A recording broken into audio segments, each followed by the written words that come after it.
Welcome to the future. Love still unconditional when you're not to know the conditions of your loved one. Do you know your loved one? What do you do when your son is growing up to be a beautiful woman? What do you do when your daughter is becoming the young man of the household? Is love still unconditional when you're not in love with the conditions of your loved ones? When that mama's boy likes boys and daddy's little princess wants to be a prince, are there limitations to your love? Does your love still look the same way it does for your regular children?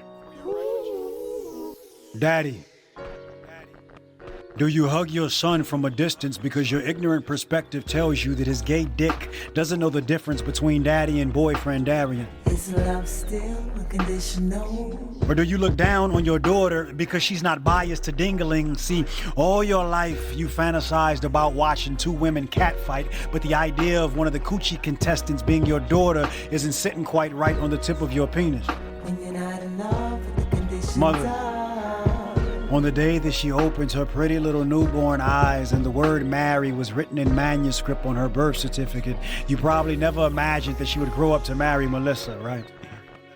You never thought that she would grow up to wear sports bras, not for sports, but just for sport. She only wears makeup on her shirt collar, and whenever she mentions strapping on, it has nothing to do with a purse strap.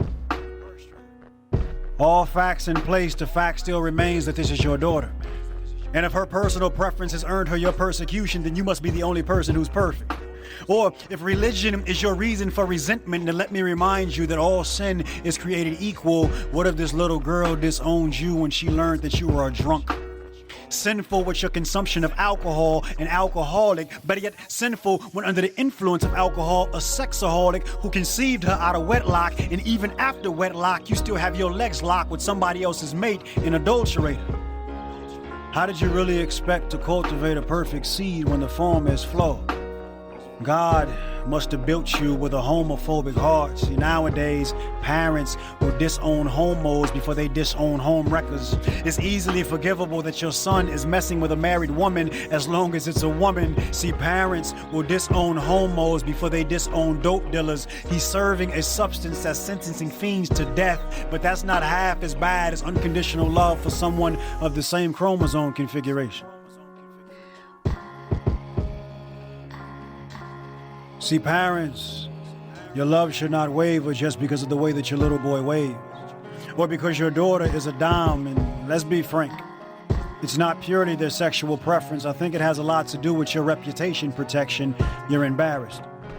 The gossip in between the church pews isn't sitting quite right with your spirit, but let me remind you that any outside criticism of your household is just a saint's paid vacation away from the turmoil in their own. See, parenting is to instill principle, but not to imprison personal preference. The best that we can do is spike their days with information in an effort to intoxicate them with knowledge with the hopes that it may exude through their pores whenever they run free. See, the fact is, once they leave your household, their lives are not yours to live. And I know this may be a big pill, but when God gave free will, it didn't stop with you. He gave it to your children too. So parents, at some point we have to come to grips with just letting go.